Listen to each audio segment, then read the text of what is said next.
for the intelligence assessment. Good to see you, Jason, as always. As always. And we're doing something a little different tonight. It's the 1st of August, and we wanted to introduce all of the Crowdsource the Truth viewers to the intelligence assessment. I think most people know, Kevin, that you and I have been doing a show every Thursday, normally at 7 p.m. Eastern, and we wanted to give everybody a taste of what that content is like, because we definitely want people to be joining us on patreon.com/Kevin_Shipp and patreon.com/crowdsourcethetruth.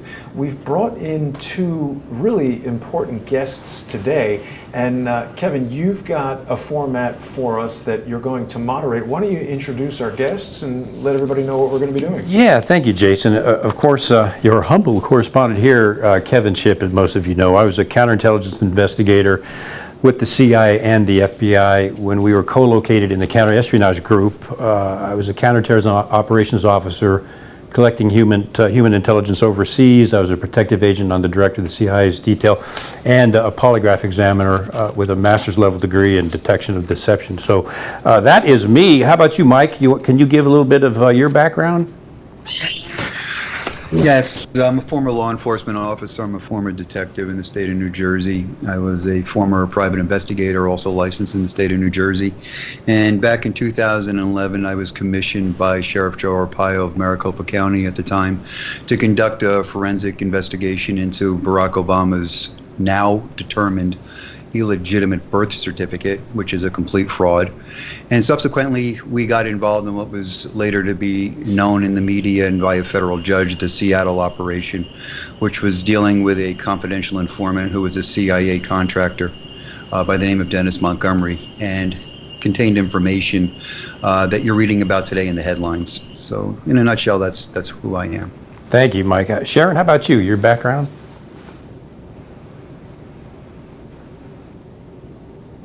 We've got you on mute, yes, I think. There we go.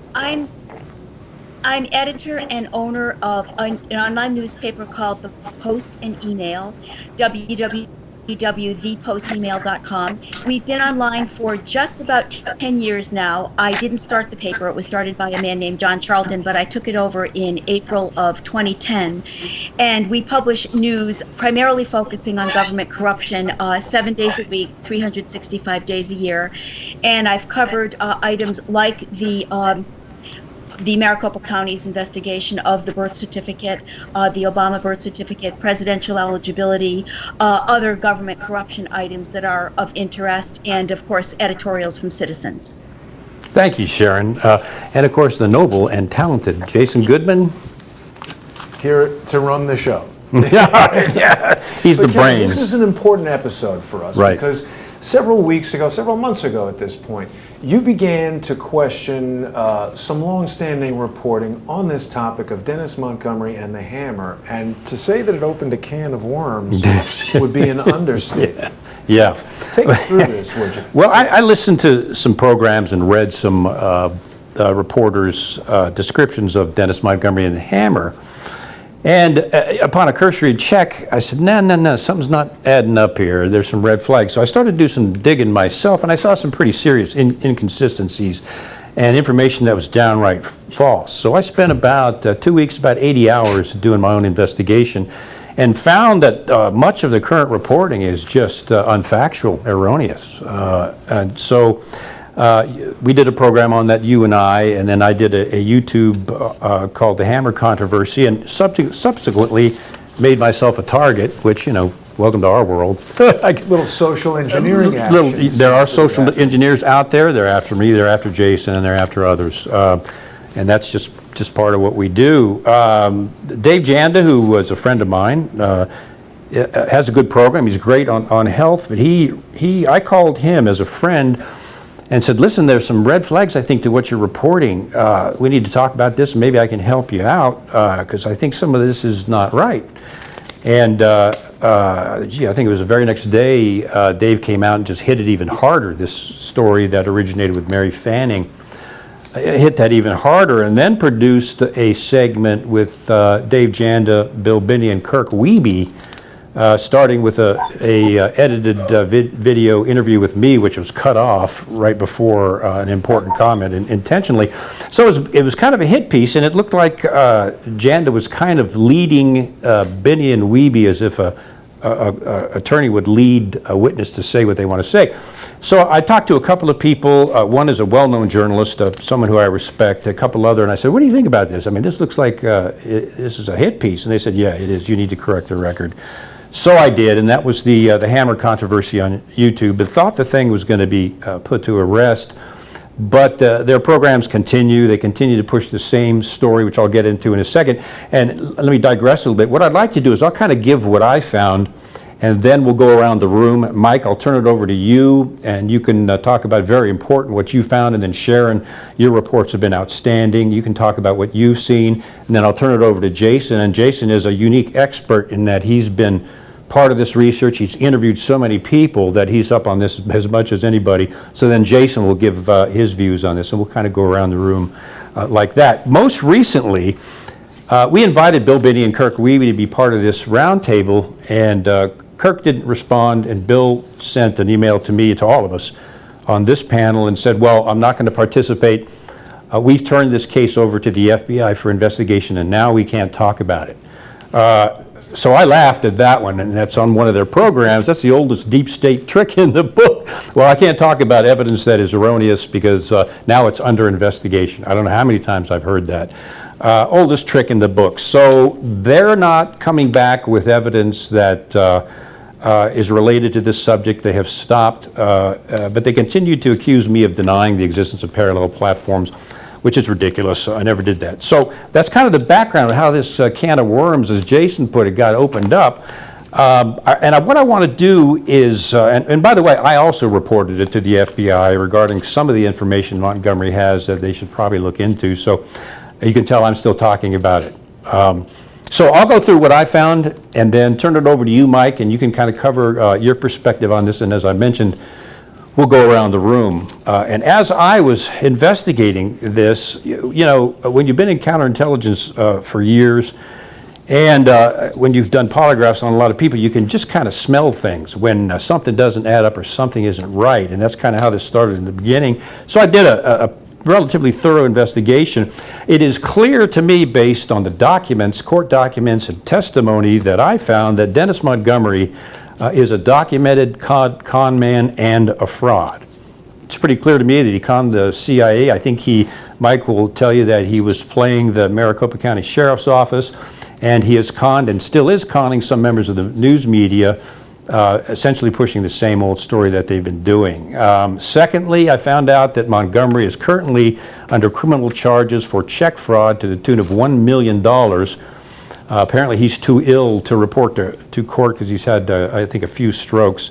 And then we go on to this FBI property receipt, which is where we started. That is absolutely false. One of the pieces of evidence that they're still using was an FBI property receipt that they claim proves that Montgomery turned this information, these 47 hard drives, over to the FBI. And anybody that's seen my video will see that that report has no signature by the FBI officer responsible for receiving that.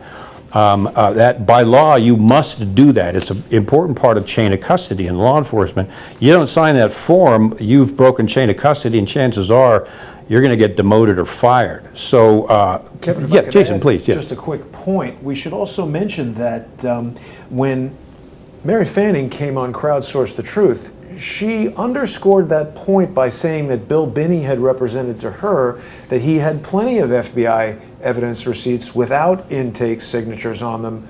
Bill Binney came on the show days later and said that was not the case. All of his FBI evidence receipts had signatures from the intake agent. That's so that was a contradiction. Great point, Jason. Yeah, Bill said when they seized his property that all of the receipts had the FBI recipient's signature on them. Well, they have to. That's required by law. This document that they're using, Jan and Fanning and others on their programs, has no signature. Each page is written in different handwriting, at least two different people. The dates are written by two different people. And as all of us, especially you, Mike, would know, that is just a bogus piece of paper that wouldn't even make it through the doors of the court. And the claim that Montgomery has 47 hard drives that have a super secret CIA surveillance computer on them, evidence that Clapper and Brennan were surveilling a bunch of Americans on these 47 hard drives, and that's important.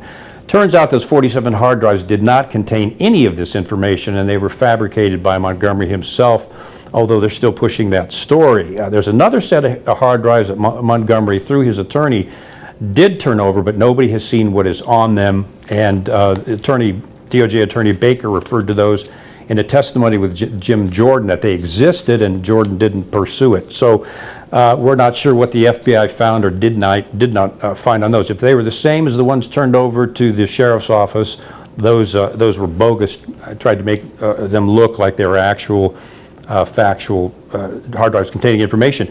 And then Kirk and Bill are patriots. They're whistleblowers like myself. We've been friends for years, and that's why this is so puzzling to me. Kirk sent a statement to me saying, well, they don't really have any evidence of what was on Montgomery's hard drives. They're just going by the fact that the state's secrets privilege was invoked, and that's enough. Now, that's something I'm an expert on, humbly and maybe unfortunately, because they used that on me. And that's what I came out and blew the whistle on, and basically risked prison for about 5 years, and they never took that forward. So the Peter Strzok memo that's used in their reporting, making it look like Strzok was admitting that Montgomery's hard drives were real, the surveillance system was real, and in fact, if you read Strzok's memo, his text message to his paramour Lisa Page, with whom he always talked about the truth, he says that Dennis Montgomery and this information is BS to his lover. So that's kind of the opposite of what's being portrayed. And I'll make this as brief as I can. I looked at, Dennis Montgomery sent me all this evidence in the beginning at my request. And I looked at the clearance paperwork, and one of the things no one has discussed is there's a debriefing signature line on the last page. Now, I was the officer in charge of briefing and debriefing everybody that came into the CIA, from secretaries to generals. So I executed a lot of these secrecy agreements and these debriefing agreements. This document has an arrow pointing to where Montgomery was supposed to sign after he was debriefed. And it's not signed by anyone. So it's peculiar that he got that document, and it's peculiar that he got the debriefing section also. This is something we'll talk about later, and I think Mike will talk about probably in more detail, but it appears that Dennis Montgomery did have some information on HSBC called sweeper bank accounts, which HSBC, as we know, was laundering drug money on behalf of the CIA, and they were let off with basically a slap on the wrist, and James Comey was on their board of directors, and Robert Mueller was doing the investigation. What a coincidence. And lastly, and Mike will talk about this, there were some thumb drives that apparently did have some NSA information. Those thumb drives came from a Mr. Blixeth, who eventually was in a court case against Montgomery, and it appears that they may have direct NSA information on them, on Thin Thread and possibly Trailblazer, that could have possibly come from General Michael Hayden.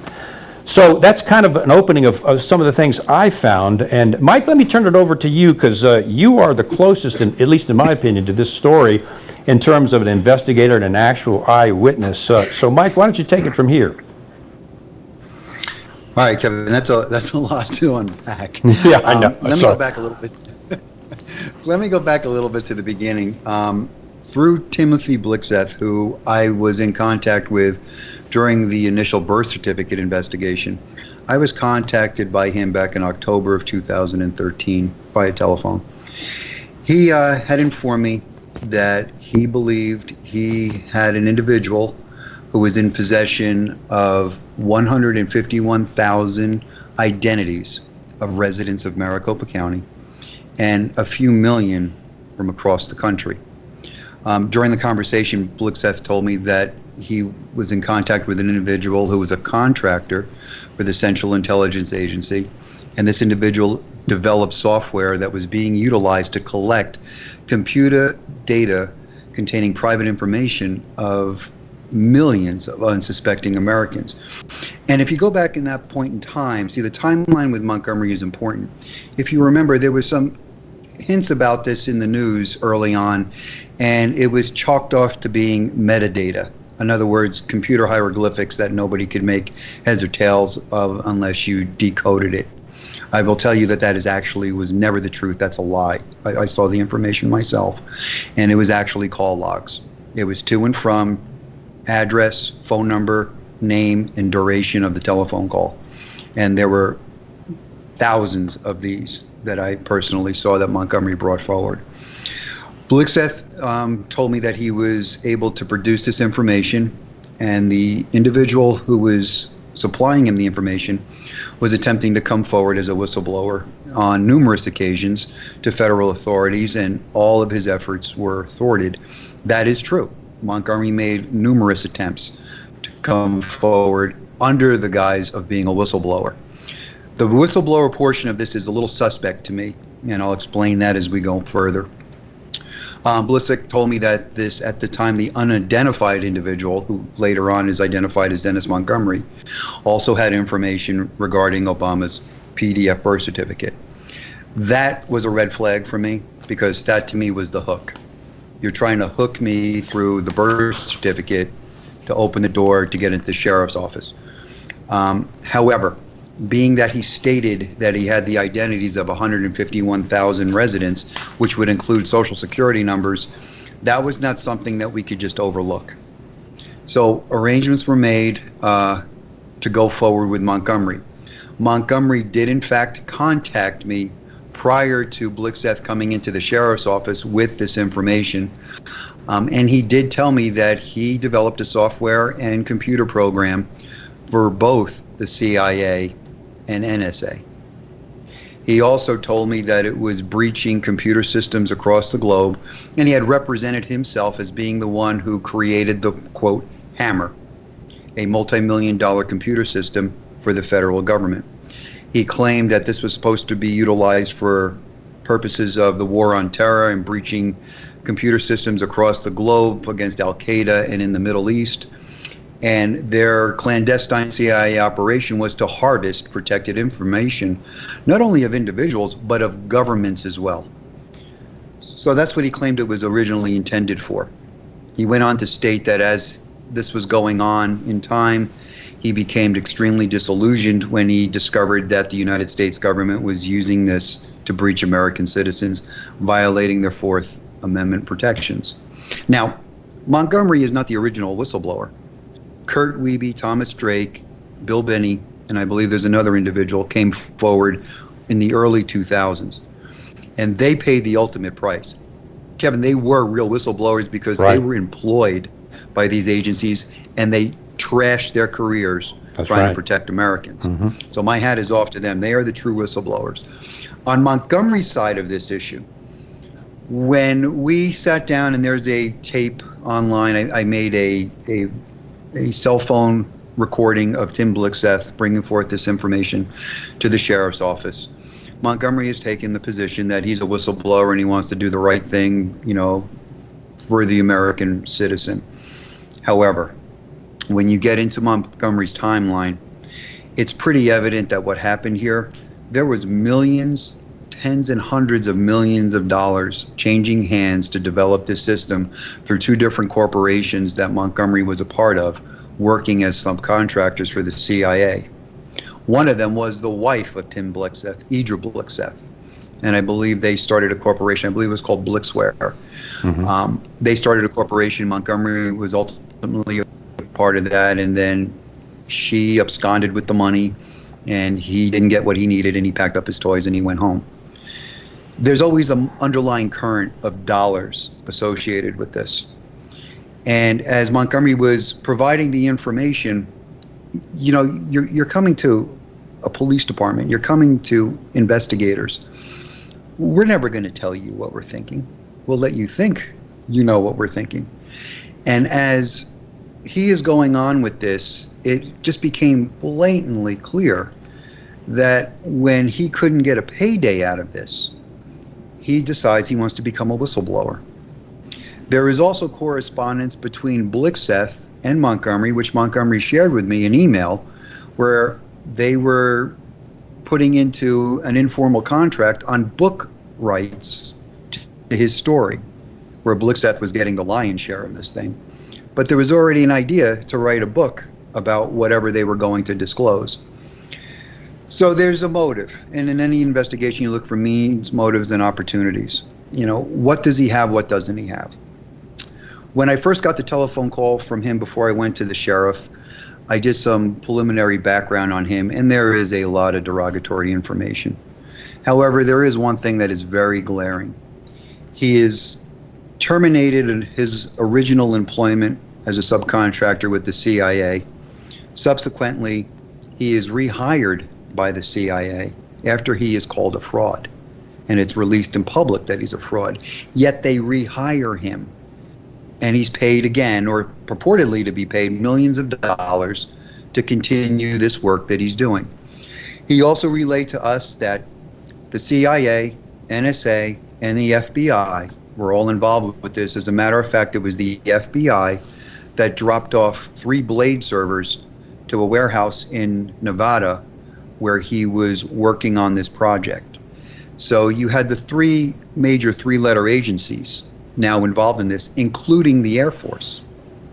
So you have this clandestine operation that's obviously being conducted by the government, but off-site in a warehouse in Nevada. And Montgomery is dead set in the middle of this.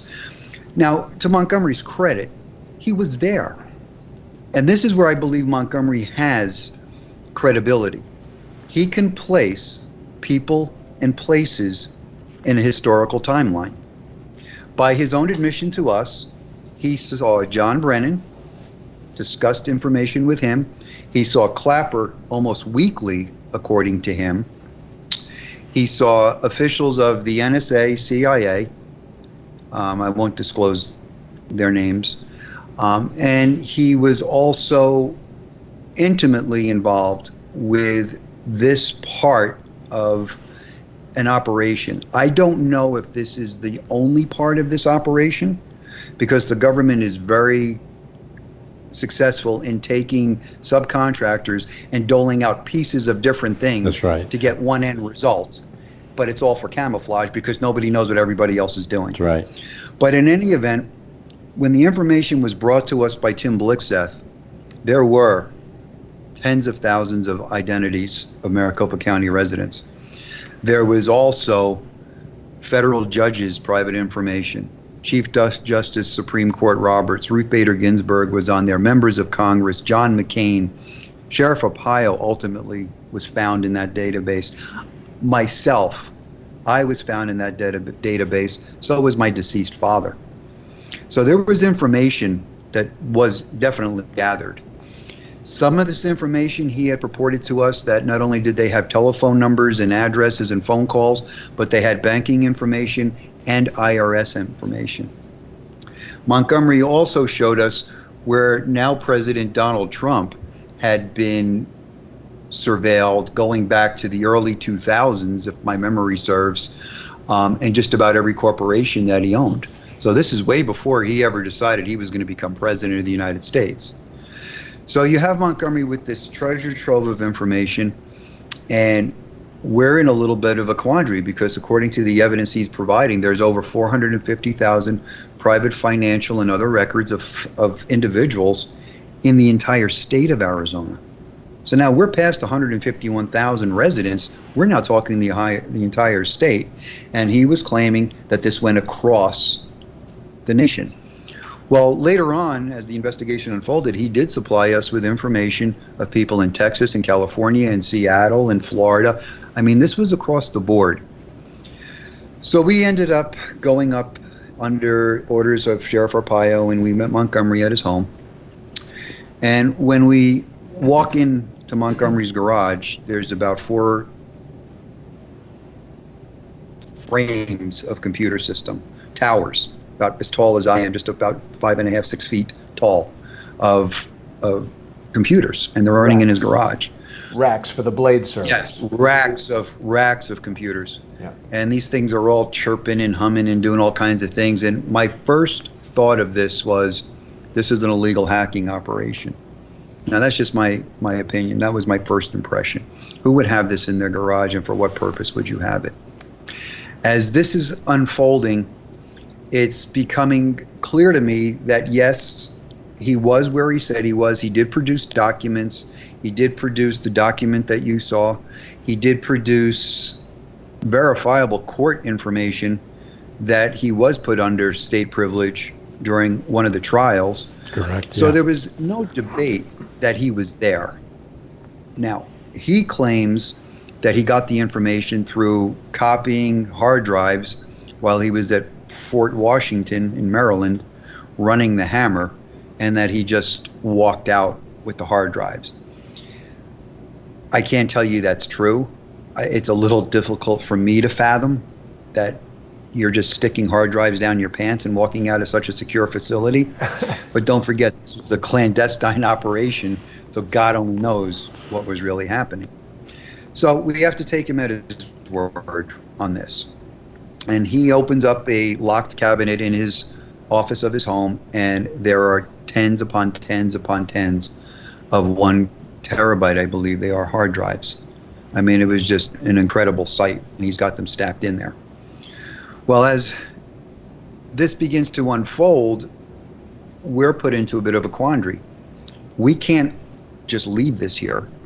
And in our discussions with Montgomery, he made it clear that there was no way he was going to try to go to the FBI, because the FBI had, under false pretenses, raided his house when he left the second time, I believe, as a contractor. And they falsified affidavits to get search warrants, which was later proven to be true by court document that they did that. Yeah. Never think the FBI would falsify and swear to untruths, but obviously they do. And they raided his house. So you can't fault the guy for not wanting to work with the FBI. And at the time, I believe Mueller was the director of the FBI at that time, and oversaw everything that went on with Montgomery. So it's not like these people don't know who Montgomery is. Well, it's also, Mike, you're As the describing everybody's favorite guys. Yeah. Well, that's the intriguing part Same about players, this. yeah. The same players, and bear in mind, this is where the timeline becomes important, because Montgomery is telling us about this back in 2013. None of this was out. None of the stuff you're seeing today, we knew about back in 2013 because Montgomery told us about it. There was another particular instance that really nailed this down for us in our initial meetings back in 2013 in October and November. It was around Thanksgiving, I think we went there. He told us that the government was breaching law firms and violating attorney-client privilege. Now, we had no way to know this. A couple months, maybe 8 weeks after Montgomery advised us of this, it breaks in the news that there were surreptitious breaches done by the federal government violating attorney-client privilege. The ACLU went up in arms. That gave Montgomery a lot of credibility with us, because all of a sudden he's telling us something that no one would have ever thought would happen, and he's telling us that they were doing it, and lo and behold, now it comes out in the news. And I believe it may have been around the time Snowden was dropping information too. But Mike, I believe that may be. excuse me for interrupting, but isn't this, Kevin, isn't this a counter-espionage technique that someone would use? They've targeted Mike over the birth certificate because they know he's super interested in that. They're giving him some information that he's going to go verify as credible, and now he trusts Montgomery. Well, they would do that, and they do that, and we'll find out here in a little bit that the FBI had access into NSA information in droves, and we're taking that raw NSA data on Americans and handing it over to private contractors. So there is a very, as I think we all would agree, a very dark side to this for sure. But yeah, thanks, Jason. Go ahead, Mike. Well, to address Jason's point, this is, Jason, what I need your audience to understand. And I think, Kevin, you'll bear this out. When you are involved in an investigation that's starting out and going like this, you got to play the game, because you got to get the information. And we don't know, or didn't know at that time, what Montgomery's true motive was. We do know it wasn't all adding up, but we didn't know what the true motive was. But he's got information, whether he got it from the federal government or he retrieved it himself. We've got 151,000 residents in our county to protect, and ultimately across the nation. So the decision to proceed with somebody like Montgomery, even after knowing that the government had accused him of being a con man, but later rehires him, that makes it difficult just to walk away from. What I will tell you is the fact that he did not want to work with the FBI puts up a roadblock for us, and I believe by design, by his design, he put up that roadblock. But this isn't something that you can just turn around and go home and say, hey, you know what? We're not believing this, because I've got 151,000 Social Security numbers. I got 150,000 people's addresses, places of employment. And I have a lot of information. I can't just walk away. And that was a quandary that it did put us in. Now, is that a scam? Yeah, but also the fact is the information is hard evidence. There's information here. So you have to work it to get to the bottom of it. The trend of thought in proceeding with Montgomery was this, and I was deeply involved in coming to some of the strategies working with this. And my position on this was, Montgomery's doing this for pay. He's going to want to become an informant. And here it comes out, 2 weeks into this, he's starting to ask for money. My position was we should pay on production. In other words, he produces something, we verify it, and then we continue. That wasn't the decision that was made. It was basically just to pay this guy and let him start forking over information. So that was the way that we had to play the game. That was the decision that was made. Montgomery providing us information in the beginning, the information that was on 3 thumb drives, if my memory serves me right, that information, majority of it panned out. Even though in courtroom testimony, Arpaio, under oath, calls it junk, he was referring to 47 hard drives that were complete garbage, not the 3 thumb drives that Montgomery brought us. Right. Contained in those thumb drives was information like you alluded to. There was banking information on residents of Maricopa County. The sheriff's office sent out a team of detectives. I believe they interviewed 40 witnesses, or 40 victims rather, out of a couple thousand that we decided to pursue. And all 40 of them identified their personal information. However, the corresponding bank accounts, they could not identify. That's where the sheriff's office detectives stopped. They said, yeah, he's got header information, but they don't know anything about these bank accounts, therefore this isn't real. Well, I didn't see that information for about 6 months until I was subpoenaed by a federal judge to turn over everything I had on the Montgomery case. And in preparing that for this judge, I finally took a look at those 40 reports. And what was striking in them is everybody said, this is my information. Then I began to look at the underlying information. And I think what got by the detectives was they didn't realize in every one of those cases, there was either investments in high speculative natural gas or oil plays, or big real estate transactions that I can tell you these people in their occupations could not afford.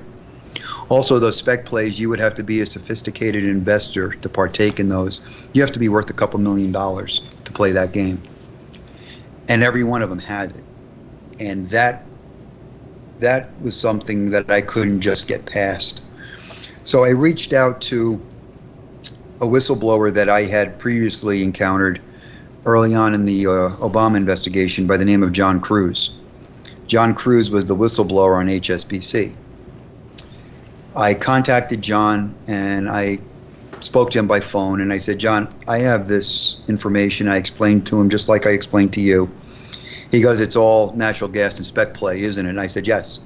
He goes, Mike, you have banking fraud there. I go, well, John, I'm going to send you a couple screenshots of this. I need you to look at it and just come back to me and tell me what it is. So I send it over. He gets back to me in like 7-8 minutes. I mean, he just calls me up and goes, Mike, I produced hundreds of thousands of documents like this when I blew the whistle. He goes, these are sweep accounts. This is how they launder money through a bank.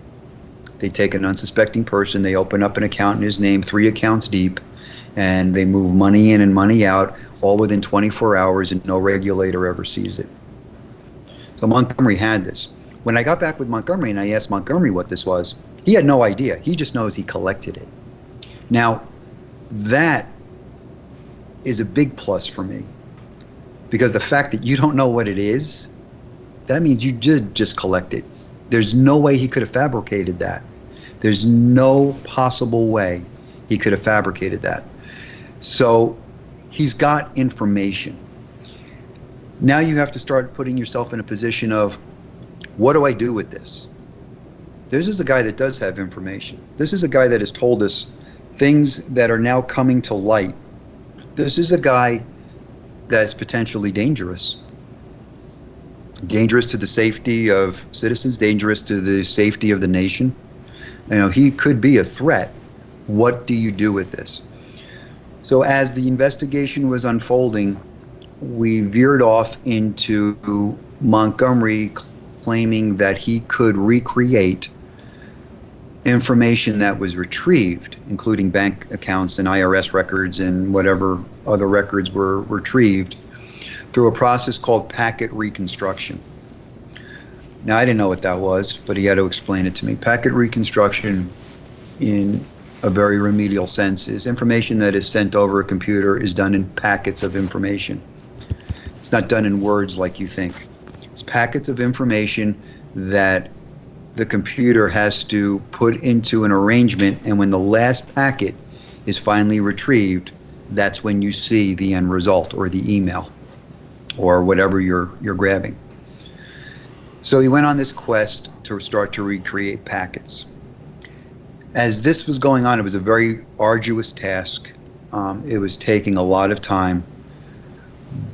But as he was doing this, he uncovered wiretap information that showed Sheriff Arpaio's cell phones were wiretapped. The chief deputy of that agency at that time was wiretapped. Other high-ups were wiretapped. I believe the mayor of Phoenix was wiretapped. There was a host of people that were wiretapped. Now, this was all happening at the point in time where there was the Obama investigation into Joe Arpaio and illegal immigration.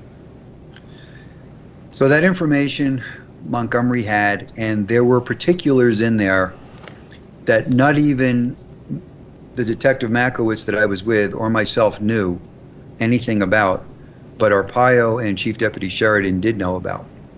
So how does a guy in Seattle have information that we weren't privy to, yet he has it?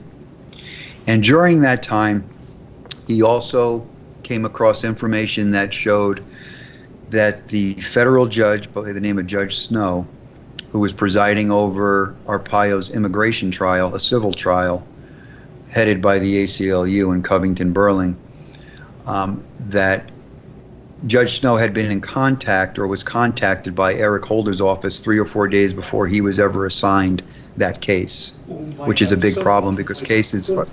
Sorry to interrupt, but Covington and Burling, Eric Holder, this is the firm that was defending Mike Flynn, very tied to the Clintons. Eric Holder is a partner there. So you're saying this is when Holder was Attorney General? Yes, and now you're seeing where this is starting to go. Mm-hmm. See, this is the problem with Dennis Montgomery. Here's the problem with Dennis Montgomery. Dennis Montgomery, I believe, has some information. I don't believe he has all the information he reports he has, but he's got some information. He could put the players in place and he could put the timeline there. The biggest problem you have with Dennis Montgomery, he can never be your star witness because he has no credibility. But Dennis Montgomery's information could be used as avenues of inquiry to open up other investigations, and would have to be corroborated from an independent source, because you can't rely on the word of Dennis Montgomery because of actions not of Dennis Montgomery's responsibility, but also actions of Dennis Montgomery's responsibility. I mean, sometimes Dennis is his own worst enemy. He just does things that scream con. He just does stuff like this. So, in a nutshell, I mean, I can go through the litany of this, but the bottom line to everything with Montgomery is Montgomery was there. Montgomery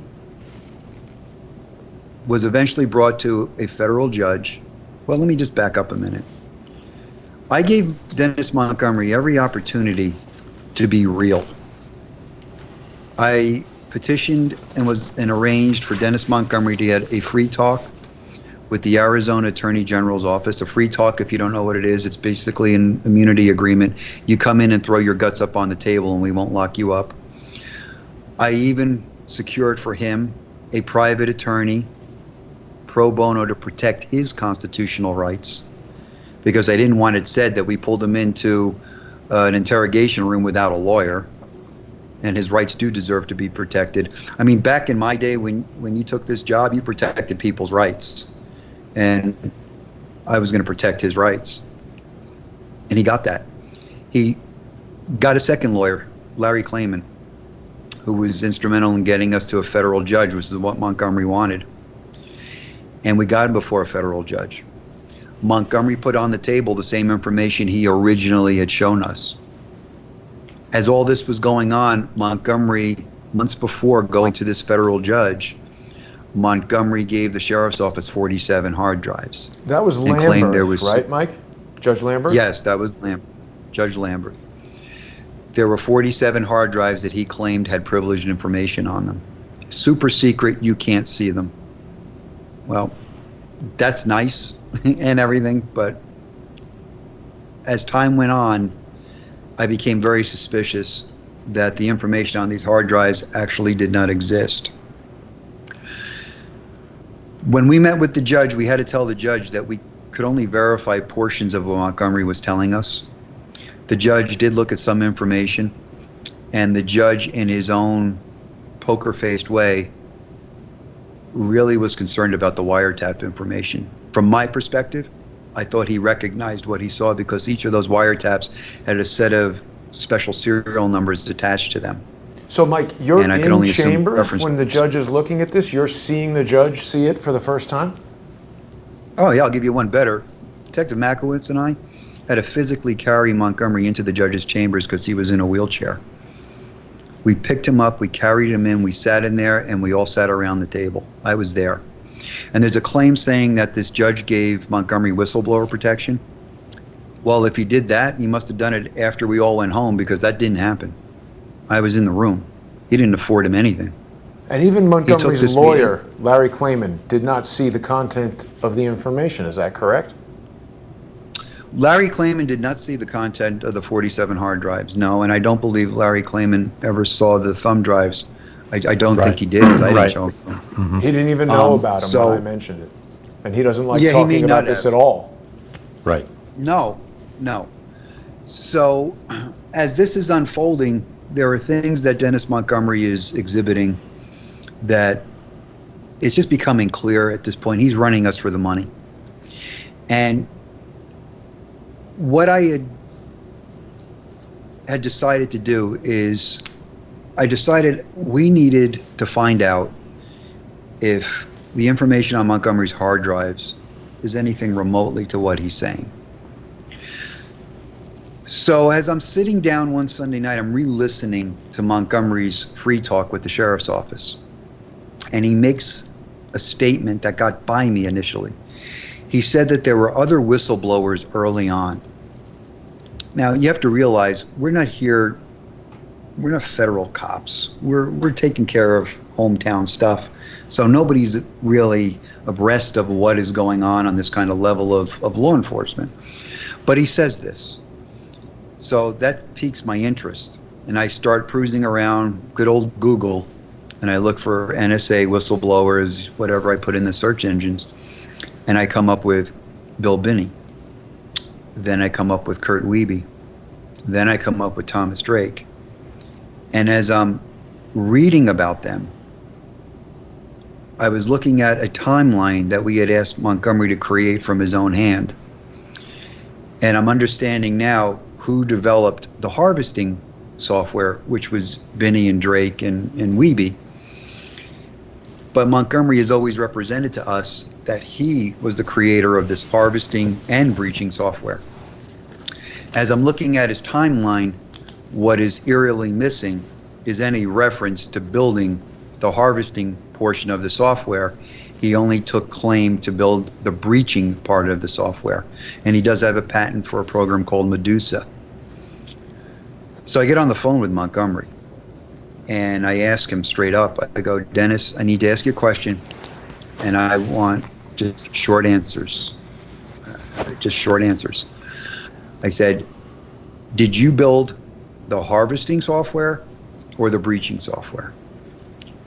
He said, no, I built the breaching software. So this whole time we're thinking he's been the sole developer of all this, and now we're finding out he hasn't been. So I asked him, I said, well, then let me ask you a question.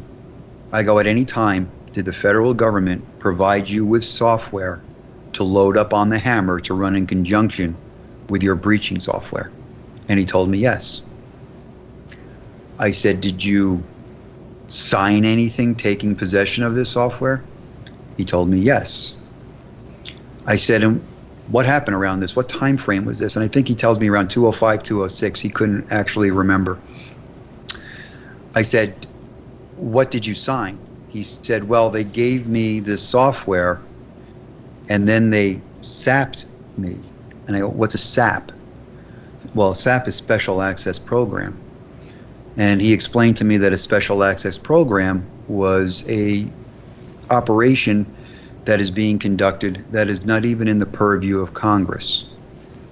Wow. So I say to him, I say, well, then do me a favor. I go, do you have the source code? See, this is the key that's always been missing in anything Montgomery ever provided. You have the end result of the information, but you don't have the source code to tell you how it was actually acquired. So you don't know. And he told me he had the source code. Now, bear in mind, this is a Sunday afternoon. So I say, do me a favor. See if you have anything in there called thin thread. And he goes, thin thread? I go, yeah. See if there's anything in the source code that says thin thread. I don't think the guy doesn't call me back in like 20 minutes. He's like on the phone. He's going, Mike, I found something that says T thread. Okay, that's close enough. Sounds like I go, it. see if there's anything in there that says Trailblazer, right? Anything in there that says Trailblazer. He comes back it took him about 2 or 3 hours. And he says, yeah, there's something in here that says Trailblazer. I go, did you know that was on there prior? He goes, no, I just took the software and ran it. I said, do you know what happened with those programs? And he goes, no, not really. I said, well, here's what I think happened here. I go, as you were running the software to find T-thread, I was looking online and I came across information with videotapes that have since been scrubbed, YouTube videos, of General Hayden being chastised by an oversight committee for the cost of Trailblazer, which was $1 billion versus the few million, I believe, it cost Binney to build the original harvesting program, and how it was an utter failure. Mike, wasn't Thin Thread the original harvest program? Wasn't? Excuse me, Thin Thread is the original. Bill Binney made Thin Thread. Trailblazer was what they prostituted it to. Got it. And that was Michael Hayden's baby. That's right. And Michael Hayden is being chastised, and they order him to close down the program. And if my memory serves, the NSA at that time was prohibited from doing any major multi-million-dollar ventures without oversight permission. Well, here's the timeline I put together just based on that information. You have Michael Hayden being told to shut down this program, yet you have the program offloaded to Montgomery in Nevada, and it's still up and running, and it's sapped. They never shut the program. And that's easily evidenced because Montgomery was running that thing up until 2010. This happened in 2005 or 6. So you don't have to be Sherlock Holmes to put that timeline together. They sat and told Congress, yeah, we're going to shut it down, yet they had it running covertly out of a warehouse in Nevada. Yeah, and Mike, I want people to understand, excuse me, sorry to interrupt you. I want the viewers to understand how serious that is. That is multiple felonies, of course, a violation of the Fourth Amendment of the Constitution, what Hayden was doing with that information after Congress had ordered him to shut it down. That is hugely significant. I'm sorry, Mike, go ahead. Well, you know what, Kevin? Think about this too. I mean, you put your cop hat back on. Why? Why would you do this? Are you looking to privatize this? Are you looking to use this for nefarious purposes outside of any government oversight? Yeah. Why would you develop this?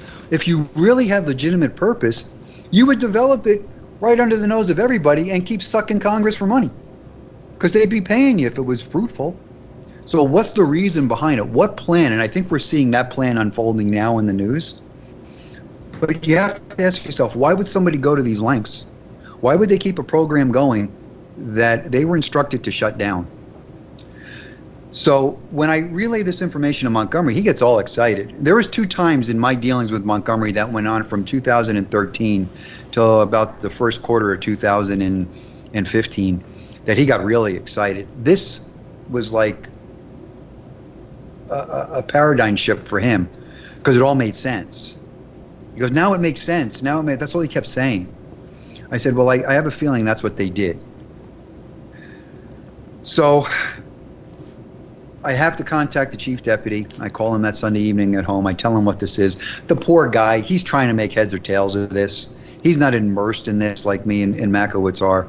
So I'm saying, look, I found the identities of 3 whistleblowers. I wanted to get permission to do use some of our software at the sheriff's office that gets you super secret information, if you will, for law enforcement purposes. And I want to hunt these guys down. So he gives me the green light. We find them. We set up an initial meeting with Bill Benny, Kurt Wiebe, and Thomas Drake. We end up going to, I believe it was Maryland. We end up sitting in a restaurant around 11 o'clock in the morning. And I bring a laptop and I bring the 3 thumb drives. Now, they're just seeing my laptop. I'm putting the thumb drives in there. And I'm showing them this information.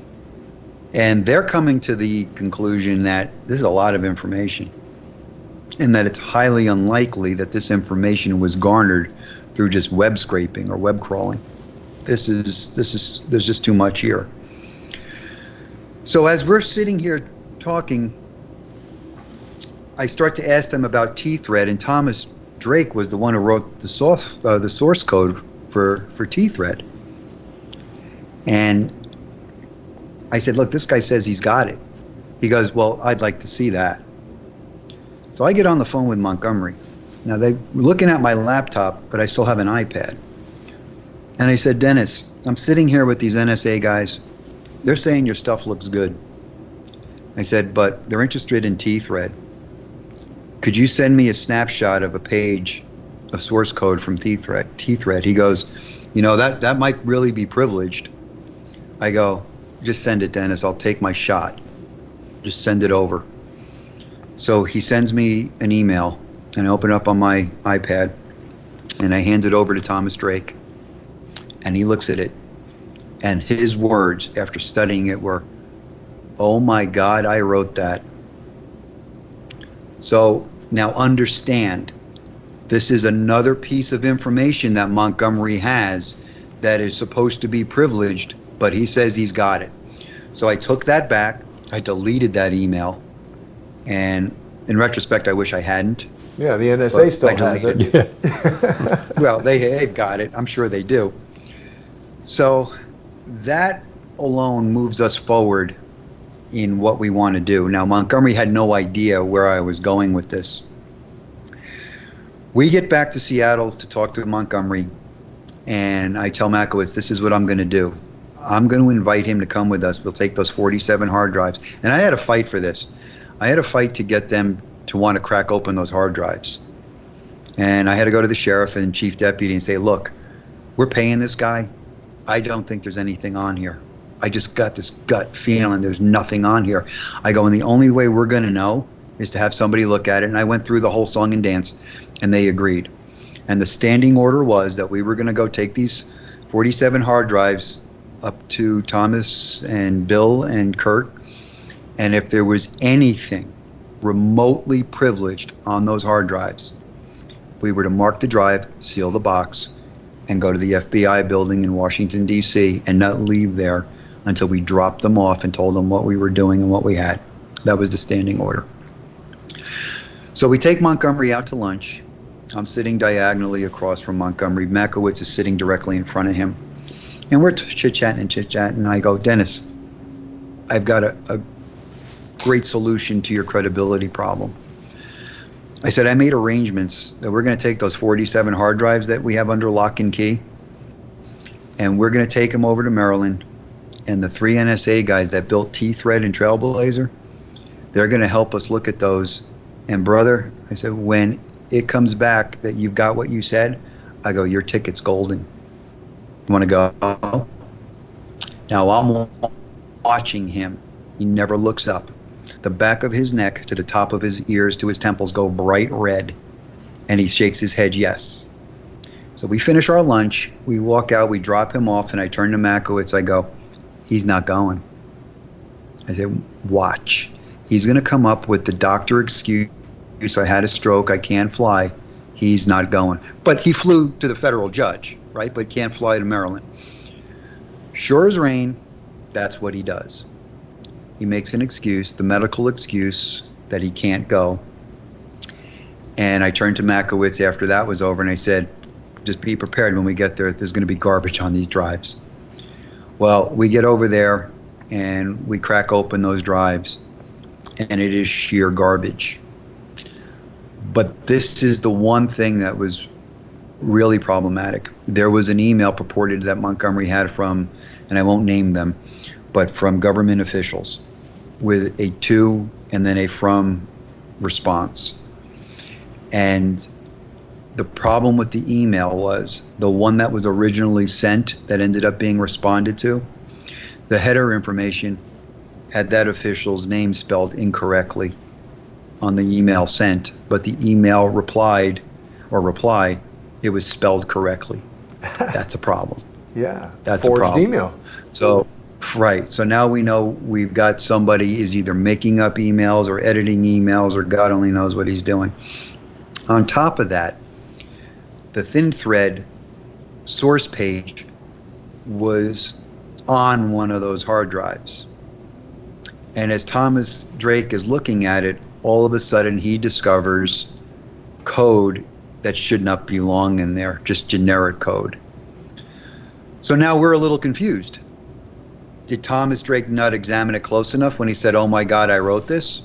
Or did Montgomery start to play around with the source code for whatever reason, and because he was afraid that that may have been privileged?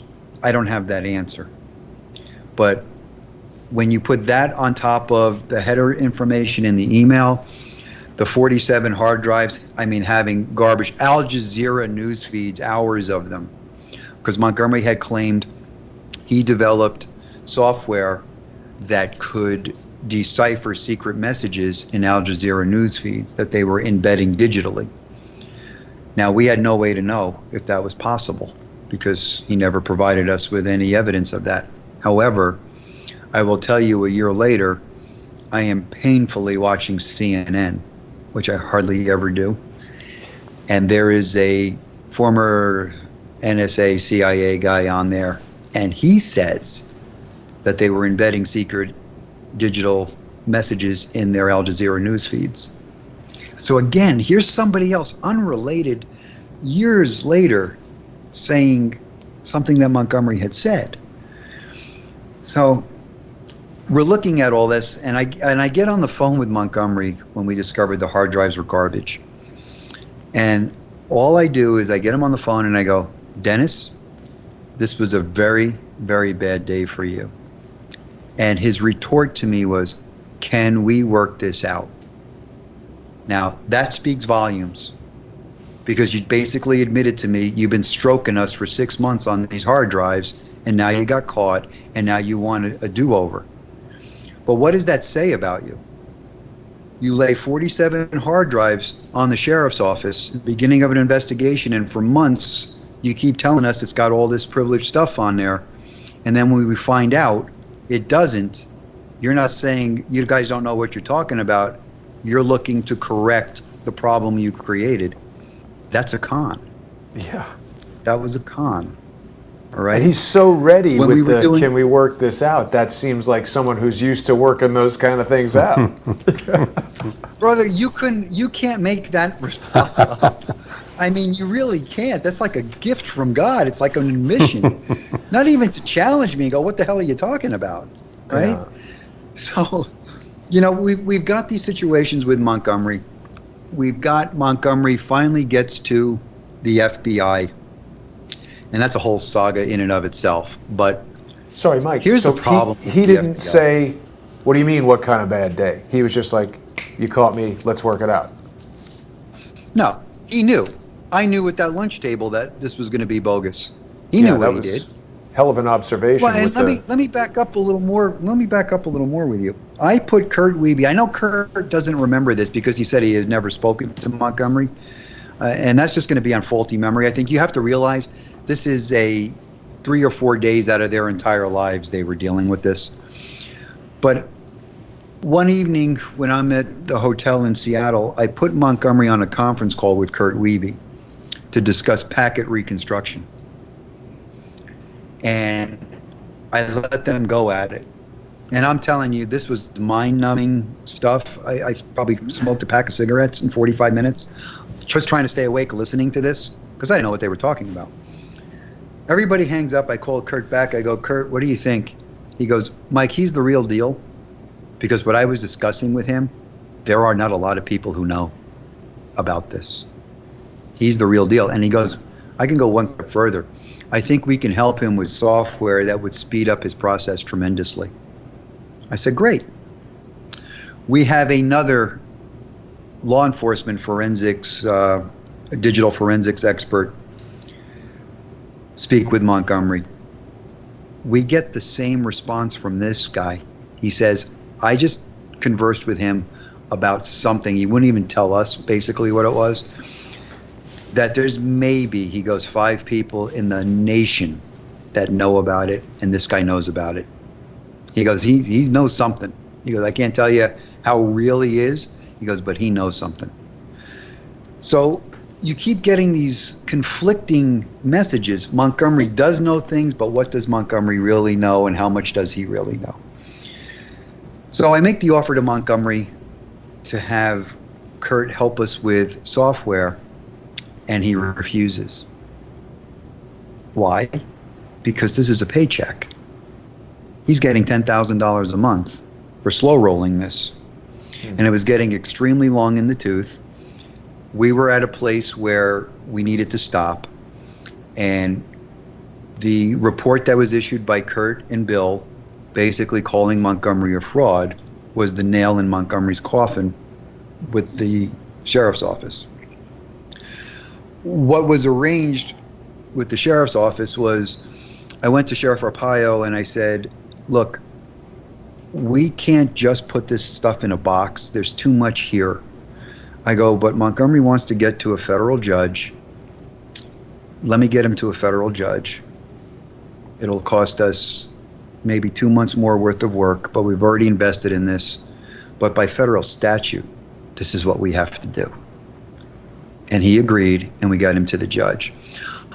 At that point, we are finished with Montgomery. Now, the other arrangement that was made is I was to monitor Montgomery's progress going forward until he either went to the FBI or the sheriff's office was going to have to go to the FBI. Well, that took a little while. And my plan was, we're just going to financially starve Montgomery out. He had no income coming in. He repeatedly tried to open up the trough again, and we wouldn't do it. And eventually he concedes, and with Larry Klayman, he goes to the FBI. Now I have I wasn't present when he went to the FBI, but I have a conversation with Montgomery shortly after it was disclosed. His immunity agreements were disclosed, and in that conversation, what is being reported is not the conversation I had with Montgomery. According to him, He went down with Clayman to have an initial meeting with the FBI, and they told him, you put something on this table that we can verify, or stop, quote, effing around with us. According to Montgomery, he put the Arpaio wiretaps and some of the information he initially gave us on those thumb drives, not the hard drives, the thumb drives. He tells me then that he's contacted by them again after they confirmed it. And that's what's critical. The initial information was confirmed, and I believe it's the same stuff he initially gave us. Then they wanted to give him production immunity, where he turns over 47 hard drives to the FBI. And then a couple weeks later, they give him testimonial immunity to get his story. Well, here's the issue. I have sources too, and my source tells me that while Montgomery did produce 47 hard drives, what was absent was any source code information or any software to determine if what he was saying was actually valid. And as a matter of fact, he told the FBI that the NSA has all that software, that he doesn't have it. So there's the ruse. Again, here's 47 hard drives. He gave us 47 hard drives. We couldn't determine origin or methods of operation, and now neither could the FBI. They were asking him for it, and he couldn't produce it. Now, he's probably going to say, if he's challenged on that, that he later produced it. I can't tell you if he did or if he didn't, but you'd have to see evidence of that. I suspect that's what Strzok was referring to when he called Montgomery's claim BS, because they probably couldn't access any of the information. And if they got the same kind of information he gave us, it was a joke. So we don't know where the truth lies in the FBI part of it. I can only tell you I know the conversation I had with him. I had that conversation twice with him, and he reiterated it to me the same way twice, that there was an initial meeting, then there was a second meeting with immunity, and then a third meeting with immunity. Is the FBI going to do anything with it? Well, obviously under that regime they weren't. Is there anything that can be done with those 47 hard drives? I have no clue, because I don't know what's on them. But I can tell you that the whole time it's always been, I have it, but you can't see it. Well, here was the problem with that now. Now you get to a place where everybody can see it, and you still don't produce it. Why? Here's another interesting fact, and I don't know if this was just luck of the draw for Montgomery, but I believe that part of the motivation to bring this to the sheriff's office was to entice the sheriff's office enough with our own citizens' information that we would be the vehicle for Montgomery to surface all the information that he says he has collected. However, during the investigation, Montgomery reveals to me that he went to a law firm that was Blix's ex-wife's attorney and breached their computers and got some incriminating emails that would show misconduct. And he showed me a plane ticket that he went there. Well, this is what I surmise was happening here, and this is where the Blixeth part comes in. Blixeth was a billionaire. His wife took him for half. Say he's a little pissed off is an understatement. If Montgomery unearthed some emails, attorney-client privilege, and now my mind always wonders, was he just kind of saying attorney-client because he was going to stuff those emails in everything that he was going to eventually turn over, and then they would surface, and then they could be FOIA'd, and then they could get those emails and use them and say the federal government took them? But he talked about attorney-client privilege, and then as fate would have it, there's Snowden revealing attorney-client privilege breach. Now that's just my own speculation or probability. Did Montgomery make it up, or did he really know about attorney-client breach, and did he use that as cover to get those emails? Because there's always been financial arrangements between Blixeth and Montgomery. So everything with this, if you go into Montgomery's background, Montgomery was cheated, and he was legitimately cheated, out of millions of dollars. There's always an angle to make a dollar. And now what you see is you have Montgomery, through Mary Fanning and Alan Jones, trying to resurrect the dead. This is the same scam that they came to us with. It's the same thing, but what are they trying to do? Because Montgomery wants to erase his interaction with the sheriff's office. Because his interaction with the sheriff's office does not bode well for his credibility. As a matter of fact, it destroys his credibility. But the only one who destroyed his credibility was Dennis. Like I said, he had every opportunity to be real, and if he was real, we would have moved heaven and hell to get him where he had to go. But it just didn't come out that way. It didn't pan out that way. So I always say Montgomery can never be a star witness. I don't believe Montgomery is the whistleblower for the reasons he purports to be. And I believe Montgomery could add investigative information that would have some value, but it would have to be corroborated independently of Dennis Montgomery. And that's the Reader Digest version. Thanks, Mike. That was great. I have a question. You and I had a discussion. Apparently, and we all agree that Bill and Kirk are true whistleblowers. There's no question about that. But apparently they cut off communication, at least Kirk did, with you after you brought all this out. I know he's contacted you recently after we put this out in a broadcast. But any idea why they would cut off conversation with you about this when you, of all people, have most of the evidence and the witness evidence of this? I have no idea, and I haven't asked him.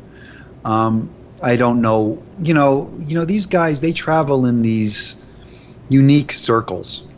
And one thing I have learned now from being involved in this, I may be someplace where there are some, quote, high-level people, and everybody looks at you wondering, do you work for the CIA?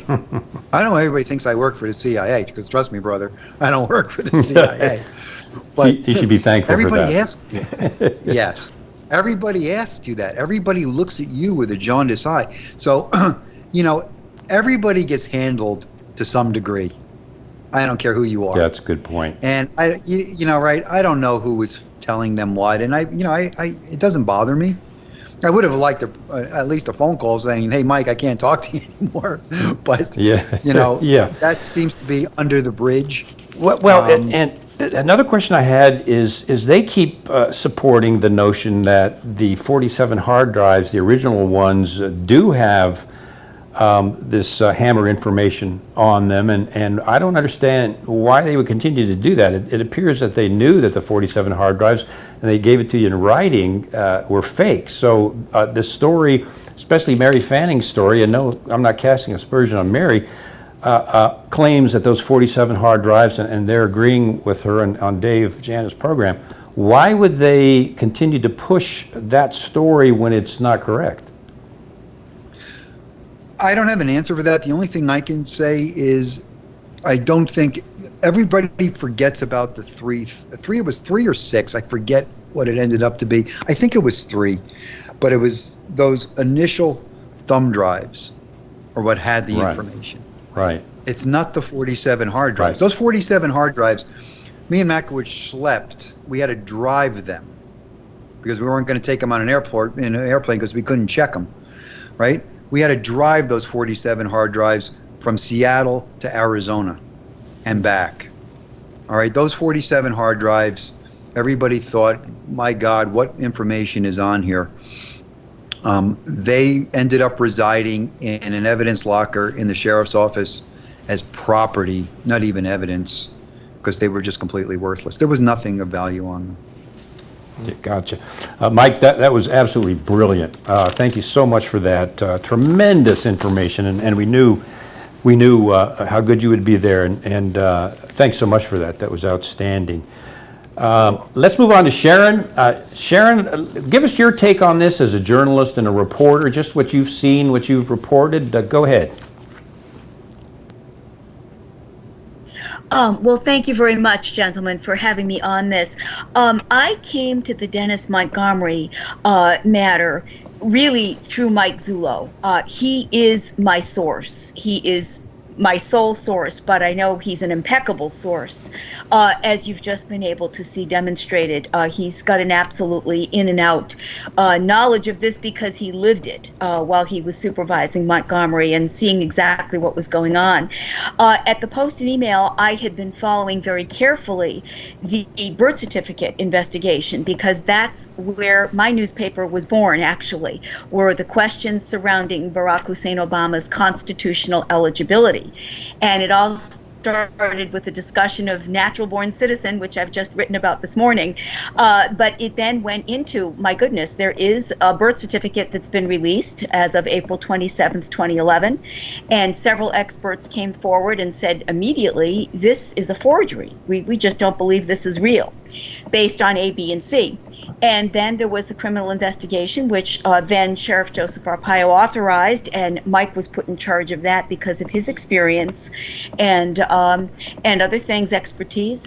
And so we followed that, and the more time went on with each press conference and each update that Mike would give on Carl Gallup's show, which is called Freedom Friday, it would just become more and more fascinating. So I was following all of that, and in 2015, early 2015, it became obvious that Joseph Arpaio's trial was going to go forward. In other words, he wasn't going to be able to settle the accusations made in a lawsuit called Melendres. It was Melendres et al. Versus Arpaio et al. In Maricopa County. And the Melendres case actually started in December 2007. And it just went on and on and on for more than, just about a decade.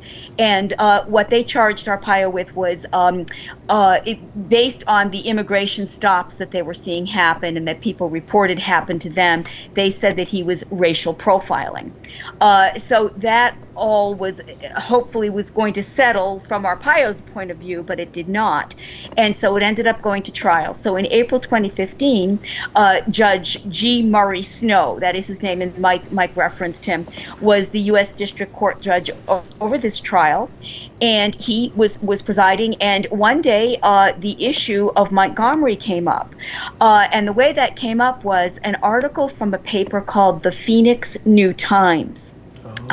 Was introduced, and Judge Snow held it up, and the date of publication was June 4, 2014, so the year before, about 10 months before that. And what that alleged is that the Maricopa County Sheriff's Office, along with some of its deputies, and Mike is a detective, and Sheriff Detective Makowitz, were employing a quote-unquote Seattle scammer to help put together this conspiracy that the federal government was out to get Sheriff Joseph Arpaio and among all kinds of claims of things, but that Montgomery was right in the middle of it. So it was an explosive article, and the judge held it up, and I'm paraphrasing now here, but I've read the transcripts. And what he said was, I'm not claiming this article is true, but what's going on here? Well, from that point, no matter who testified, whether it was Chief Sheridan or whether it was Arpaio himself, the judge was set on demanding all of these materials. He said, I want all of this delivered to my chambers. I want recordings, I want documents, I want everything generated as a result of this work that Dennis Montgomery has done for you. And through his then attorney, Larry Clayman, Montgomery filed all kinds of appeals, and he asked to be given intercessor, that's not the right word, but he intervener status. And the Ninth Circuit kept denying. Well, all of the materials, as Mike said, were handed over to Snow, which essentially stopped whatever kind of investigative work Montgomery was still performing then. And then after that was when it all came out that Montgomery had gone to the federal judge. Well, Mike and Detective Makowitz got him there. Physically got him there. And Mike really has never been given, I think, proper credit for having arranged all this and actually physically done it. So when someone takes the story and then perhaps spins off of that, they really do need to mention that Mike Zullo and Detective Makowitz, but more Mike than anyone else, got Montgomery to a federal judge. That's how that happened. You know, Sharon, I'm sorry to interrupt, but I just want to ask this, the New Sun Times, I've heard of that before. There was an article in there some time ago about a family court matter that Larry was involved in his own family that's been used to smear Larry. And I've had some conversations with him about the New Sun Times. I wonder if there's any connection between those two things. Well, actually, I can't speak to the article about Larry because I haven't seen it. The Phoenix New Times is what you would call a left-leaning paper. Yeah. If you read their articles in 2014 and 2015 about the Arpaio administration, they were very much opposed to Arpaio's policies and outlook on things. Thank you, Sharon. Anything more you'd like to add, Sharon? No, actually, just that Mike Zullo has been my source, and we've worked closely together for a number of years now on the birth certificate and on the Dennis Montgomery matter. The Dennis Montgomery matter is fascinating, but it is an old story, so it's not really new news. However, I was interested to see that Peter Strzok and Lisa Page were texting about it, and that James Baker, former FBI counsel, testified at least about knowing about it. So. Yeah, great. Well, that was wonderful. Thank you very much, Sharon. And a question, Thank you. Jason? No, I mean, it's the only question that I really have, Kevin, is as we've raised these points, as you've raised these points, and we've sort of aired them out on this show and some of your other appearances elsewhere, it's always curious to me when people who oppose what we're saying don't answer things directly. Yeah. When I asked Mary Fanning why Dennis Montgomery's signature had been forged on the FBI documents, she repeated the answer that Montgomery had had a stroke. And my response to that was, I understand why Montgomery couldn't sign his own signature, but why would an FBI agent forge Montgomery's signature without making any kind of notation that this is not the witness signature, and then they didn't sign their own signatures? She refused to answer that. And I find when I'm dealing with social engineers, or people who are lying to me, who don't want to answer, when you get to the meat of the lie, the question that will break it, there are people who don't know how to respond to that, they don't know how to answer, and they give you this answer that doesn't make sense. And that's what happened. The other thing that I question is, a program came out just the other day on Dave Janda's show, and I want to reiterate, we invited Dave Janda, Mary Fanning, all those people. They'd be welcome, yeah. Right. Yeah. And they refused, and they're not here with us, which is disappointing. But of course, just the other day, Dave Janda put out a new program where he had Mary Fanning and Alan Jones talking about the work that they've done that to me seems extremely important, extremely solid on the Gulf Tainer deal. Yeah, right. So I'm confused. How can we be, whenever I see Janda, he's talking about fighting the deep state, he's talking about all the same stuff that we're talking about, Obama's birth certificate, all of these various players, Mueller, Comey, Brennan, Clapper. We don't like any of these guys. We think that they're spying on Americans. It's like we agree on so much, but then when you raise valid questions about the evidence, they refuse to answer them. That is where the logjam occurs. I think you just nailed it. That's what I don't understand. We've shown that a lot of this evidence just doesn't add up on the story that they're telling, and I've given, of course, my offer to, well, let's look into this, let's expand this, let's add some information to your investigation, which we're doing today in the roundtable. And not only was it refused, but I was hammered myself after that. And they continue, I understand, to claim that I don't believe there's any such thing as a parallel platform, and therefore I'm way off track. Well, not only did I never say that, I'm about to talk to you about a parallel platform, and I happen to have been a victim of a parallel platform myself, in that they bugged me and my family. So. Sorry, Kevin, before you do that, the one other point that hasn't been addressed is what you and I discovered last week, real time on the show, which is that, I forgot the name of the software company, but there was a company that produced a product called HAMR, H-A-M-R. When we were looking at that article, we're up to version 1.3. They had listed as one of their partners or customers or something, DARPA. Yep. And that HAMR 1.3 was a big data analytics framework. It sounds like exactly what we're talking about. Why is there no investigation into what that is? Yeah, and I'm about to, at the end here, read what's come out regarding the FBI's access to NSA information, but they were giving this information to private contractors, raw NSA intelligence. The FBI was. Is this one of them, the one that you found? And apparently there was at least 2 of them that were given this. So that's an interesting point. Yeah. Well, I think it's been very informative what we've done today, but it really just sort of leaves us with the question. I don't ever want to be in an adversarial situation with someone who's doing legitimate investigation into Right. something that we all want to find out. Right. But it's, the unique position that I'm in, Kevin, is that I don't purport to be an expert in anything other than, digital media, cameras, this type of thing. I don't have a military background, I don't have an intelligence background, I'm not a programming expert or a hacker.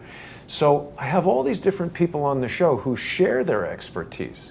And I Right. find it interesting that, there are certain people who gravitate towards you, and I believe they may be social engineers. They're working their operations on you. Oh, no doubt.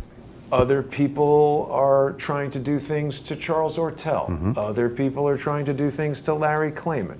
Other people are trying to do things to David Hawkins, and a whole separate group of people that I think involve people from each of these groups are trying to shut That's right. me down because they don't want me to continue to bring this program to people to share the information from I agree. everybody. So I get to observe all these different social engineering efforts going on, and the thing that we're doing, we're drawing them out.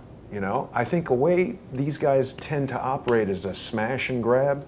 They want to overwhelm either with, lawsuits, financial burdens, Oh, yes. threats, intimidation, whatever they can do to get you to stop. And I've spoken to a number of journalists, YouTubers, media personalities who have stopped as a result of this type of social engineering, or shifted their message, or done whatever it is. So it's interesting for us to persist down this road and see what social engineers come to the fore. There are social engineers that crack on John Cullen and the Vegas investigation, and there is a bit of crossover sometimes in these groups. So I think we're learning more about how the social engineering works. Mary Fanning and I have had some unpleasant conversations. That wasn't my desire. I wanted to just communicate with her to find out what we can about this. I would still open the door to having any of those people that Absolutely. we're talking about on the show, and hopefully we'll do that in the future, but I don't know that they'll... It would be nice. We all want unity in the truth movement, so-called, to find out the truth of what these rats have done in the upper levels of the FBI and the CIA. We know some of it. It's coming out now, God willing, and I think that's probably true. Some of these people are going to be charged. If our Constitution is still intact, they should be charged. If they're not charged, If it can be restored. if it can be restored. Well, we're basically in a post-constitutional government. I agree. If these people, and I'll include Hillary Clinton in that, are not charged, then our justice system is a sham. And I want to mention at the end as we close up here, and then I'll just kind of let us go around for any additional comments anybody has. This is, we talk about the real story, and this is what puzzles me, that other commentators are avoiding this and not talking about this. We know, and I think there is a hero in this whole story, and that's former NSA Director Mike Rogers. He caught the NSA, we back? Okay, good. He caught the NSA collecting raw data on Americans from British intelligence, probably GCHQ and MI6. Sounds familiar. Yeah, it sounds familiar. Going outside of U.S. law to the British intelligence, who came back in and spied for us. Now, here's some of the stuff that just came in.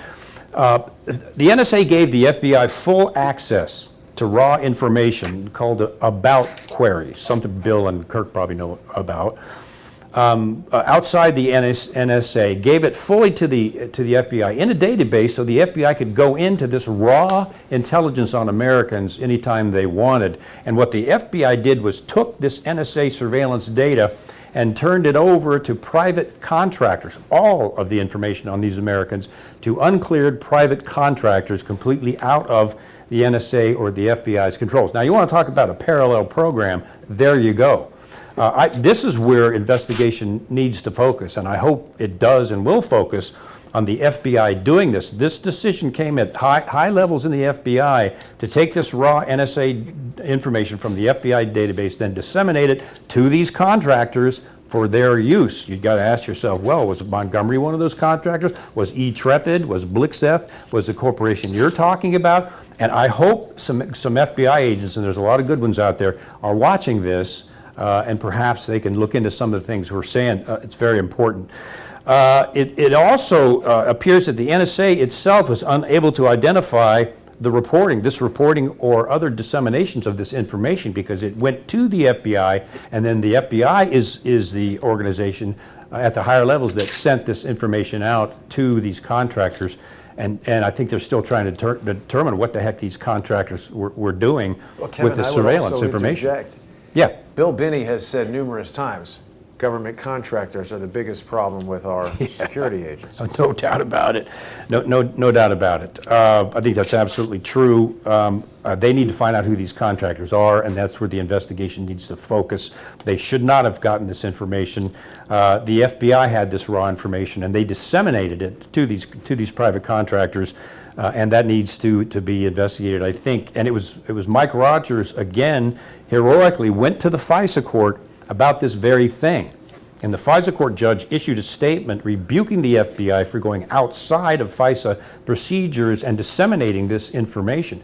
Mike Rogers also went to Donald Trump in Trump Tower, told him these same things, and subsequently the head of Department of Justice National Security Division worked and pushed for Obama to fire Mike Rogers because he had his finger right on the pulse of this huge corrupt activity that was going on. Mike Rogers remains silent to this day. I think that's a part of his heroism. He's not taking personal credit, but I'm telling you, if there was a hero in this story, I think it would be former NSA Director Rogers. So that pretty much wraps it up for me. Anybody else have any comments they want to make before we close out the program? I do. Yeah, Mike, go ahead. Yeah, I do, Kevin. Let me just make a couple points here. I think it was in a conversation that Jason was having with Mary Fanning. She puts forth this notion that Montgomery could not give us classified information as almost like an excuse for giving us 47 junk hard drives, or that he didn't trust me in particular, or whatever that case may be. Oh, yeah. Like, I'm going to tell you, I just completely reject that notion. That's just a typical Montgomery excuse. If you're good enough to show us what you showed us on 3 thumb drives, it should be good enough to give to the FBI in totality, and he didn't do it. Yeah. So they need to be a little careful. Here's something else, too, and your audience really needs to understand this. We are going back in time. This is like a cold case. Yeah. We're going back in time. This Montgomery started with the agencies around the early 2000s and ended in 2010. Mm-hmm. We're in 2020. I have no evidence that the HAMR is still up and running. As a matter of fact, if I was the federal government guys that were doing this, I think I would have unplugged that a long time ago. Well, wouldn't it be obsolete as well, Mike? If so much time has passed, they probably have something better. I would really believe so. And I got wind of, and I can't identify who they are because I don't know who these people are, but there was some solicitation to restart the HAMR, and some people were looking for about $200,000 to do so in cash. Interesting. Now, I don't know if that's real or not, but you know as well as I do, Kev, if you give the cash, that proves the intent. That's right. So if these guys are set up, they're going to get set up. If not, it eerily sounds like some other people that I had the privilege of interacting with a couple of years back, trying to get back in the gravy train. But I don't know if that piece of apparatus, I highly doubt it's up there and running anymore. The other thing I would really caution anybody that is dealing with the Montgomery situation or trying to report on it. First of all, I think when you deal with somebody like Dennis Montgomery and the information that he has, you need to leave your ego at the door. Because, brother, we knew we were going to get bruised up on it. There was just no way that wasn't going to happen. But if you're looking to make a name for yourself by promoting Dennis Montgomery, go get a different horse, because that's a race you're going to lose. If you go back into Montgomery's history, anybody he has contacted with, he is at odds now. Whether it be Blixseth, his original attorney, Larry Klayman, myself, Brian Makowitz, just Sheriff Arpaio, just go down the line. He is at odds with everybody. He is the perpetual victim, and in his mind, never the perpetrator. But when you're standing on the other side of the tennis court, you see the fouls coming high and hard. I think your audience also needs to understand that you can't take information at first blush on any level anymore. It has to be thoroughly looked into. Yes. And the work that you did, I mean, my hat's off to you, Kevin. It was pretty savvy to go through Montgomery's stuff and kind of nail it the way you did. And that's what a good investigator does. You look for the other side of the equation. Like I think when I testified or in a press conference, I always said, you might be my suspect, but I'm going to look to prove you innocent first, because when I can't, it just makes my job that much easier. And the same thing with Montgomery. I'm going to show this is why you're not creditable. But this is also where it lends to credibility. And uncreditable people can have creditable moments. Any good con has an element of truth in it. Right, that's right. Any good con. So the job of the investigator is to take those little pearls and try to cultivate them. And the biggest problem that we had in this investigation is we didn't have federal jurisdiction. It was really hard. And we couldn't take him anywhere because he didn't want to go. And without him, where do you go? Yeah. So hopefully, if anyone is listening out there, the Montgomery saga needs to be investigated, if nothing more than for the timeline and putting people in certain places, because I can tell you, based on what we know about Montgomery's interaction, there is no way Clapper ever answered that question, does the government spy on American citizens? And he answered, not willingly. That's a lie. That's right. That was a lie. That exactly, Mike. And as someone like you, someone who's done a lot of study on detecting deception, Clapper's body language was horrible. His hands were all over his face, and he was nervous. It was terrible. It was terrible. It was laughable. But I just want to add sort of one question. Mike, you and Kevin didn't know each other prior to this whole thing, right? There's no affiliation where you're trying to stick up for a buddy. Nope. Right? No, not at all. And it's not even the enemy of my friend. It's not even one of those. It's I watched Kevin a couple times on YouTube some years back. I know who he was, but I never had any contact with him. The Mary Fanning thing was troubling to me, especially not even so much Mary. I mean, we'll get to where she falsely accuses me of violating the law by taping Montgomery. That was a joke in and of itself. But I think it was Alan that says that he was intimately familiar at one point with every aspect. I was looking at Montgomery. Brother, trust me, you're not. I think by today you're going to realize you weren't. Yeah, I think you're you're right. Yes, yeah, absolutely right. Yeah, So I'm sorry, Mike, go ahead. Well, just to make it very quick, what I don't want to see, I don't want to see Montgomery take the public on this ride again. He had every opportunity to come clean. He had every opportunity to provide everything he ever said he could. He had every opportunity to be the guy he wanted to be, and he failed. Yeah. And that's just the bottom line. Yeah, super, Mike. Yeah, Mike and I hadn't met. I'm sitting inside the house one day, and I get this call, and Kevin, this is Mike Zullo. I'm like, hey, Mike. And that's the first time we'd met, and thank God we did. Thanks so much, Mike. That was great. Sharon, anything to add as we're wrapping up the program here? Yes, thank you. I'll just add one thing that I meant to say. I actually have corresponded with Dennis Montgomery. Beginning last fall, it was late October, he started sending me quite a few emails, and he did ask me, quite frankly, for quote-unquote positive coverage. He was looking, and it wasn't just from me. I understand he was communicating with a number of reporters and asking for some positive news coverage. I did attempt to follow up with him a couple of weeks ago after the last story came out, and that said that he had a background in what was it, biochemical engineering. Yeah. It was a profession I had never heard connected with him. So I sent him an email. I sent him a link to the broadcast, and I said, "Here's where this was said. Could you verify that that is true or not true? I never heard that in your resume." And he never responded, and he hasn't corresponded with me since. Wow. Very, very interesting. You know, Yeah, one go ahead, quick Jason. question for Sharon. I am certainly nowhere near as experienced or accomplished a journalist as you, but I've always heard that journalism involves asking people questions that they don't want to answer, and that what Dennis Montgomery was apparently asking you to do was public relations. Yes. Anytime someone asks, in my opinion, for some type of coverage, I mean, obviously you want to present the facts, but the facts are neither positive nor negative. At least in my book. So what I would want to do is present facts.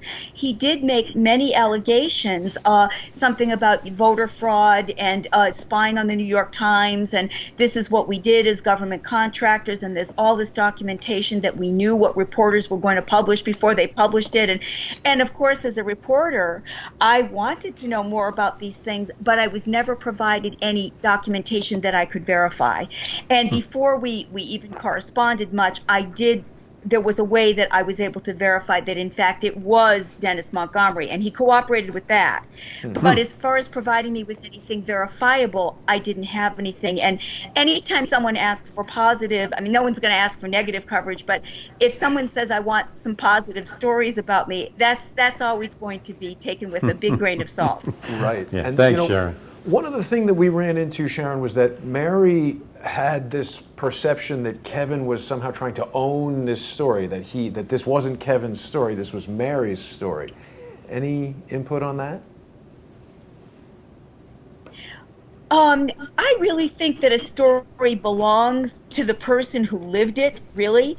And in my view, a good journalist who's interested in that topic will gather all the available information on it and report it accurately and follow it to its end.